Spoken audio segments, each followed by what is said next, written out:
അപ്പോൾ എന്താണ് ട്രൈപോഡ് എന്ന് നോക്കാം. നിങ്ങൾക്കിപ്പോൾ സ്ക്രീനിൽ കാണുന്നത് പോലെ 3 കാലുകളുള്ള ഒരു സംവിധാനമാണ് ട്രൈപോഡ്. ഏറ്റവും മുകളിൽ കാണുന്ന ഇപ്പം ഈ സ്ക്രീനിൽ ഞാൻ എഴുതി കാണിക്കുന്നുണ്ട്. ഇതിനെ നമ്മൾ പറയുക ക്വിക്ക് റിലീസ് പ്ലേറ്റ് എന്നാണ്. അതിൻ്റെ തൊട്ട് താഴെ വരുന്നത് അതിൻ്റെ ഹെഡാണ്. അതിൻ്റെ താഴെ വരുന്ന ഈ ഒരു ഭാഗത്ത് നമ്മൾ സെൻറ്റർ കോളം എന്നാണ് പറയാറുള്ളത്. ഇത് വെച്ചാണ് നമ്മൾ ഹൈറ്റ്, അതായത് അഡീഷണൽ ഹൈറ്റ് നമുക്ക് വേണമെങ്കിൽ നമ്മൾ മാനേജ് ചെയ്യുന്നത് ഇത് വെച്ചാണ്. നിങ്ങൾ ഹൈറ്റ് അഡ്ജസ്റ്റ് ചെയ്യുമ്പം പരമാവധി സെൻറ്റർ കോളം ഉയർത്താതെ ശ്രമിക്കണം നിങ്ങളുടെ ഫോട്ടോഷൂട്ടിൽ. ഇൻ കേസ് നിങ്ങൾക്ക് ഒരു 5 ഫീറ്റിൽ കൂടുതൽ ഹൈറ്റൊക്കെ വേണ്ടി വരുന്ന സമയത്ത് ചിലപ്പോൾ നിങ്ങൾക്ക് സെൻറ്റർ കോളം ഉയർത്തേണ്ടി വന്നേക്കാം.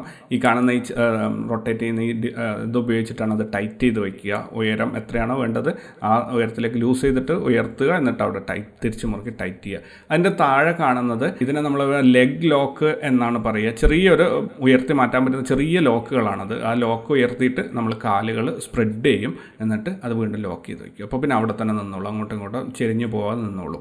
പിന്നെ അതിൻ്റെ താഴെ വരുന്ന സെൻറ്റർ കോളത്തിൻ്റെ താഴെ വന്നിട്ട് ഏറ്റവും താഴെയായിട്ട് ചെറിയൊരു കൊളുത്ത് പോലെ ഒരു സംവിധാനം നിങ്ങൾക്ക് ചില ട്രൈപോഡുകളിൽ കാണും. ചില ട്രൈപോഡുകളിൽ അതിനൊരു അവിടെ ഒരു ചെറിയ ഹോള് മാത്രമേ ഉണ്ടാവുള്ളൂ, ത്രെഡുള്ള ഒരു ഹോള് മാത്രമേ ഉണ്ടാവുള്ളൂ. ഇതിന് നമ്മൾ പറയുന്നത് കൗണ്ടർ വെയ്റ്റ് ഹുക്ക് എന്നാണ് അതിനെ പറയുക. കൊളുത്തുണ്ടെങ്കിൽ അതിനെ പറയുക കൗണ്ടർ വെയ്റ്റ് ഹുക്ക് എന്നാണ്. അധികം ട്രൈപോഡുകൾക്ക് അത് ഉണ്ടാവാറില്ല. എങ്കിലും അവിടെ നിങ്ങൾക്ക് കൗണ്ടർ വെയ്റ്റ്, അതായത് ഇപ്പോൾ കൗണ്ടർ വെയ്റ്റ് ഹുക്ക് ചെയ്യാനുള്ള ഒരു സംവിധാനമാണ് ഈ സെൻറ്റർ കോളത്തിൻ്റെ താഴെ ഭാഗത്തായിട്ട് നിങ്ങൾക്ക് കാണാൻ പറ്റുന്നത്. പിന്നെ 3 കാലുകൾ നമ്മൾ അതിന് ട്രൈപോഡ് ലെഗ് എന്നാണ് പറയുക. അതേപോലെ ഈ കാണുന്ന ഈ താഴെ ഭാഗത്ത് കാണുന്ന ഇതാണ് അതിൻ്റെ ലോക്ക് തന്നെ 2 വിധത്തിലുണ്ട്. അത് ഞാനിപ്പോൾ ഡീറ്റെയിൽ ആയിട്ട് ഇപ്പോൾ പറയുന്നുണ്ട്, ആ സമയത്ത് ക്ലിയർ ആക്കി തരാം. പിന്നെ ഏറ്റവും താഴെയുള്ള ട്രൈപോഡിൻ്റെ ഫീറ്റാണ്. ഇതും ഒരു താഴെ ഭാഗത്ത് ഒരു ആണി പോലെയുള്ള ഒരു സംവിധാനമാണ് വരാറുള്ളത്. അപ്പോൾ ഒന്നുകൂടി നമുക്കിതിനെ വിശദമായിട്ട് ഇതിലൂടെ കടന്നു പോകാം, എന്തൊക്കെയാണ് ഇതിൻ്റെ ഭാഗങ്ങൾ എന്നുള്ളത്. ആദ്യമായിട്ട് ക്വിക്ക് റിലീസ് പ്ലേറ്റ് എന്താണെന്ന് നോക്കാം. ക്വിക്ക് റിലീസ് പ്ലേറ്റിൽ നിങ്ങൾക്ക് അതിൻ്റെ സെൻറ്ററിൽ ഒരു സ്ക്രൂ ഉണ്ടാവും. അതാണ് നിങ്ങളുടെ ക്യാമറയിലേക്ക് നിങ്ങൾ തിരിച്ചു മുറുക്കി ടൈറ്റാക്കി വെക്കേണ്ടത്. അതിനുശേഷം ഈ ക്വിക്ക് റിലീസ് പ്ലേറ്റ് എന്ന് പറയുന്ന 2 വിധത്തിലുണ്ട് കേട്ടോ. ഒന്ന് സ്നാപ്പിൻ എന്ന് പറയുന്ന ഒരു രീതിയിലുള്ള ഒന്നുണ്ട്, മറ്റൊന്ന് സ്ലൈഡിൻ ചെയ്ത രീതിയിലുള്ള ഒരു ക്വിക്ക് റിലീസ് പ്ലേറ്റ് ഉണ്ട്. ഈ സ്നാപ്പിൻ എന്ന് പറയുന്നത് അവിടെ ട്രൈപോഡിൻ്റെ മുകളിൽ ഒരു ചെറിയൊരു കുഴിയാണ് ഉണ്ടാവുക. ഒരു ഭാഗത്തേക്ക് കൂടി നിങ്ങൾക്ക് ആ ട്രൈപോഡിൽ നിങ്ങളുടെ ക്യാമറയുടെ അടിയിൽ ഫിറ്റ് ചെയ്തിരിക്കുന്ന ആ ചെറിയ പ്ലേറ്റ്, ക്വിക്ക് റിലീസ് പ്ലേറ്റ് ചെരിച്ചിട്ട് അങ്ങ് ഇറക്കിയിട്ട് അതിനൊരു ലോക്ക് ഉണ്ടാവും. അത് ലോക്ക് ചെയ്ത് കഴിഞ്ഞാൽ നിങ്ങൾക്ക് ക്യാമറ അവിടെ ലോക്കായി ഇരുന്നോളും.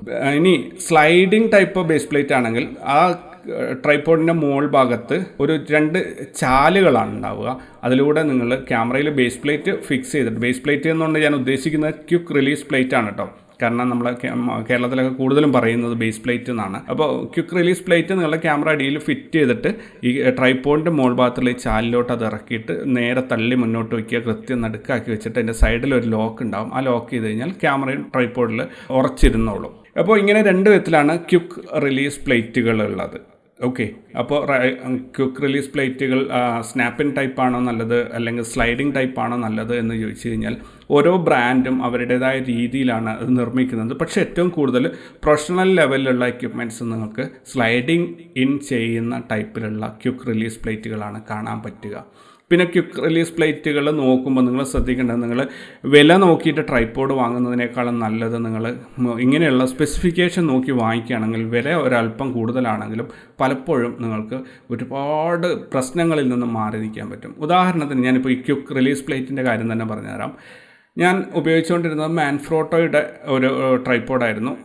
ഞാൻ വിദേശത്തായിരുന്നു. അപ്പോൾ അവിടെ എനിക്കൊരു സ്ഥാപനത്തിൽ ഞാൻ ഉപയോഗിച്ചുകൊണ്ടിരുന്നത് മാൻഫ്രോട്ടോയുടെ ട്രൈപോഡായിരുന്നു. ഓക്കെ, ഇനി ഈ ട്രൈപോഡിൽ എനിക്കുണ്ടായിരുന്ന സ്ലൈഡിങ് ടൈപ്പ് ബേസ് പ്ലേറ്റ് ആയിരുന്നു, അല്ലെങ്കിൽ ക്വിക്ക് റിലീസ് പ്ലേറ്റ് ആയിരുന്നു. പിന്നീട് ഞങ്ങൾ ഒരു സ്ലൈഡർ വാങ്ങിച്ചപ്പം അത് ഞങ്ങൾ വാങ്ങിച്ചത് വാൻഗാർഡിൻ്റെ ആയിരുന്നു. അതിനകത്ത് ഉണ്ടായിരുന്നത് ഞങ്ങൾക്ക് സ്നാപ്പിൻ ടൈപ്പ് ക്വിക്ക് റിലീസ് പ്ലേറ്റ് ആയിരുന്നു. അപ്പോൾ ഇത് രണ്ടും കൂടി ഞങ്ങൾക്ക് ഇപ്പോൾ ഒരു ഷോട്ട്, ഒരു ചെറിയൊരു വീഡിയോ ക്ലിപ്പ് എടുക്കുകയാണെങ്കിൽ നമ്മൾ ട്രൈപോഡിൽ വെച്ചിട്ട് ആദ്യം ക്യാമറ വീഡിയോ എന്താണെന്ന് അത് അതിൻ്റെ മെയിൻ കണ്ടൻറ്റ് എടുത്തിട്ട് നമുക്ക് കട്ട് ഷോട്ടായിട്ട് ചെറിയ ചെറിയ പീസ് വീഡിയോസ് എടുക്കാൻ വേണ്ടി നമ്മൾ സ്ലൈഡർ ഉപയോഗിക്കും. ആ സമയത്തേക്ക് നമ്മൾ വീണ്ടും ക്യാമറയുടെ അടിയിൽ നിന്ന് ബേസ് പ്ലേറ്റൊക്കെ അഴിച്ച് മാറ്റി വീണ്ടും പുതിയ ബേസ് പ്ലേറ്റ് അല്ലെങ്കിൽ ക്വിക്ക് റിലീസ് പ്ലേറ്റ് ഫിക്സ് ചെയ്ത് അടുത്ത സ്ലൈഡറിലോട്ട് ഫിക്സ് ചെയ്ത് ഇൻ ബിറ്റ്വീൻ നമുക്ക് പെട്ടെന്ന് ഓർമ്മ വന്നു ഒരു സാധനം ഷൂട്ട് ചെയ്യാൻ മിസ്സായിട്ടുണ്ടെന്ന് ട്രൈപോഡിലേക്ക് ഫിക്സ് ചെയ്യാൻ പോകുമ്പോൾ അവിടെ വീണ്ടും ഈ ബേസ് പ്ലേറ്റ് അല്ലെങ്കിൽ ക്വിക്ക് റിലീസ് പ്ലേറ്റ് അഴിച്ച് മാറ്റി അങ്ങനെയൊക്കെ കൂടി ഭയങ്കര ചൊറയാണത്. അപ്പോൾ അതൊഴിവാക്കാൻ വേണ്ടിയിട്ട് എന്താണ്, ഒരേ കമ്പനിയുടെ ഒരേപോലെയുള്ള ബേസ് പ്ലേറ്റ് ഉപയോഗിക്കുന്ന ഡിവൈസസ് വാങ്ങിക്കുക. ആദ്യം നിങ്ങൾ സെർച്ച് ചെയ്യേണ്ടത് ഈ യൂണിവേഴ്സൽ ബേസ് പ്ലേറ്റ് ഉള്ള ഏതൊക്കെ വസ്തുക്കളുണ്ട് എന്നാണ്. ഏറ്റവും കൂടുതൽ ഡിവൈസ് ഷെയർ ചെയ്യുന്ന ബേസ് പ്ലേറ്റ് ഏതിനാണോ, അല്ലെങ്കിൽ ബേസ് പ്ലേറ്റ് കൊണ്ട് ഞാൻ ഉദ്ദേശിക്കുന്നത് ക്വിക്ക് റിലീസ് പ്ലേറ്റ് ഏതിനാണോ ഉള്ളത്, ആ രീതിയിലുള്ള ട്രൈപ്പോഡുകളാണ് നിങ്ങൾ വാങ്ങിക്കേണ്ടത്. അപ്പോൾ നിങ്ങൾക്ക് പെട്ടെന്ന് ഒരു നിങ്ങൾ ഗിംബാൾ ഉപയോഗിക്കുന്ന ആളാണെങ്കിൽ ഗിംബാളിലുള്ള ക്വിക്ക് റിലീസ് പ്ലേറ്റും നിങ്ങളുടെ ട്രൈപ്പോഡിലുള്ളതും ഒരേപോലത്തതാണെങ്കിൽ നിങ്ങളൊരു ഫാസ്റ്റ് ഷൂട്ടിംഗ് ആണ് ചെയ്യുന്നത്, ഒരു വീഡിയോ ഷൂട്ടാണ് ചെയ്യുന്നതെങ്കിൽ പെട്ടെന്ന് അങ്ങോട്ടും ഇങ്ങോട്ടും ക്യാമറയൊക്കെ മാറ്റി ഉപയോഗിക്കേണ്ട സമയങ്ങളിൽ നിങ്ങൾക്ക് വളരെ ഈസി ആയിട്ട് ഒരു സ്ഥലത്ത് നിന്ന് അഴിച്ചിട്ട് മറ്റൊരു സ്ഥലത്ത് ഉപയോഗിക്കാൻ പറ്റും. അതാണ് ക്വിക്ക് റിലീസ് പ്ലേറ്റിൻ്റെ പ്രത്യേകതയിൽ നമ്മൾ ശ്രദ്ധിക്കേണ്ട കാര്യം. എല്ലാവരും ഉപയോഗിക്കും. അതായത് ഏറ്റവും ഫേമസ് ബ്രാൻഡിൻ്റെത് വില കൂടാനുള്ള ഒരു കാരണം ഇതാണ്. അവരുടെ തന്നെ മറ്റേതൊരു ഡിവൈസിലേക്കും ഇത് കറക്റ്റായി സീറ്റിംഗ് ആവും, നമ്മൾക്ക് ഉപയോഗിക്കേണ്ട അവരുടെ മറ്റ് ഡിവൈസുകളിലേക്ക്. അത് ഗിംബാളായാലും ട്രൈപ്പോഡായാലും സ്ലൈഡറായാലും ജിബായാലും ക്രെയിനായാലും ഒക്കെയും തന്നെ അതിലൊക്കെ ഈ ക്വിക്ക് റിലീസ് പ്ലേറ്റ് കൃത്യമായിട്ട് സീറ്റിംഗ് ആവും. അപ്പോൾ നിങ്ങൾക്ക് ഇപ്പോൾ രാവിലെ ഷൂട്ട് തുടങ്ങുമ്പോൾ ക്യാമറയുടെ അടിയിൽ ക്വിക്ക് റിലീസ് പ്ലേറ്റ് ഒരു പ്രാവശ്യം ഫിക്സ് ചെയ്ത് കഴിഞ്ഞാൽ അത് പിന്നെ വൈകുന്നേരം ഷൂട്ട് തീരുന്നത് വരെയും അത് മാത്രം മതിയാവും. അല്ലെങ്കിൽ നിങ്ങൾ ഓരോ ഓരോ 5 മിനിറ്റിൽ ചിലപ്പോൾ നമ്മൾ 2-3 ക്ലിപ്പിങ്സ് എടുക്കും. ആ സമയത്ത് ഒന്ന് ട്രൈപ്പോഡിലായിരിക്കും, ഒന്ന് ജിബിലായിരിക്കും. അങ്ങനെയൊക്കെ വരുമ്പോൾ നമ്മളെല്ലാ സമയങ്ങളിലും ഇതിൻ്റെ ബേസ് പ്ലേറ്റിൻ്റെ അടിയിലുള്ള സ്ക്രൂ അഴിക്കുക ഇടുക എന്ന് പറഞ്ഞാൽ ഭയങ്കര ബുദ്ധിമുട്ടായിരിക്കും. അപ്പോൾ അതാണ് ബേസ് പ്ലേറ്റ് അല്ലെങ്കിൽ ക്വിക്ക് റിലീസ് പ്ലേറ്റ് സെലക്ട് ചെയ്യുമ്പോൾ നമ്മൾ ശ്രദ്ധിക്കേണ്ടത്. ഇനി സ്നാപ്പിൻ ടൈപ്പാണോ സ്ലൈഡിൻ ടൈപ്പാണോ നല്ലത് എന്ന് ചോദിച്ചു കഴിഞ്ഞാൽ സേഫ്റ്റി വെച്ച് നോക്കുകയാണെങ്കിൽ നിങ്ങൾക്ക് സ്നാപ്പിൻ ടൈപ്പാണ് നല്ലത്. സ്ലൈഡിൻ ടൈപ്പ് പലപ്പോഴും നിങ്ങൾ ടൈറ്റാക്കാൻ മറന്നു പോയി കഴിഞ്ഞാൽ നിങ്ങളുടെ കയ്യിൽ നിന്ന് ക്യാമറ താഴെ പോകാൻ സാധ്യതയുണ്ട്. സ്നാപ്പിൻ ടൈപ്പ് ആണെങ്കിൽ പലപ്പോഴും ക്യാമറ അതിൽ സീറ്റിംഗ് ആവില്ല. നിങ്ങൾ വെച്ചിട്ട് ഇത് ലോക്കായാൽ മാത്രമേ ക്യാമറ അവിടെ നിങ്ങളുടെ കയ്യിൽ നിന്ന് ഫ്രീ ആവുള്ളൂ, അല്ലെങ്കിൽ നിങ്ങളുടെ കയ്യിൽ അത് നിങ്ങളുടെ കയ്യിൽ തന്നെ ഇരിക്കും. അത് നിങ്ങൾ വയ്ക്കുന്നതിന് മുമ്പ് തന്നെ താഴെ പോകാൻ ശ്രമിക്കും. അപ്പോൾ പെട്ടെന്ന് നിങ്ങൾ അത് ടൈറ്റ് ചെയ്യാൻ ശ്രദ്ധിക്കും. സ്ലൈഡിൻ ടൈപ്പ് ബേസ് പ്ലേറ്റുകളിൽ അല്ലെങ്കിൽ ക്വിക്ക് റിലീസ് പ്ലേറ്റുകളിൽ നമുക്ക് അങ്ങനെ ഒരു പ്രശ്നം വരാറില്ല.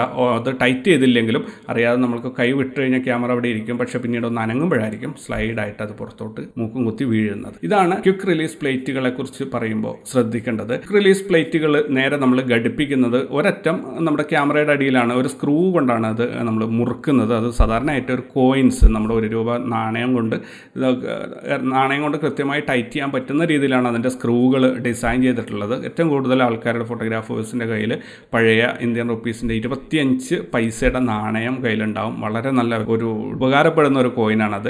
ട്രൈപ്പോഡിൻ്റെ ബേസ് പ്ലേറ്റ് അല്ലെങ്കിൽ ക്വിക്ക് റിലീസ് പ്ലേറ്റ് അഴിക്കാൻ വേണ്ടിയിട്ട് ആ സ്ക്രൂവിലേക്ക് കൃത്യമായി ഇറങ്ങി ചെല്ലുന്നത് 25 പൈസയാണ്. അപ്പോൾ അതെവിടെയും സൂക്ഷിക്കാനും എളുപ്പമാണ്. ഇനി ക്വിക്ക് റിലീസ് പ്ലേറ്റ് നേരെ പോയിട്ട് സീറ്റിംഗ് ആവുന്നത് ഹെഡിലേക്കാണ്. അപ്പോൾ ഈ ഹെഡിൻ്റെ വിശേഷങ്ങൾ നോക്കാം നമുക്ക്.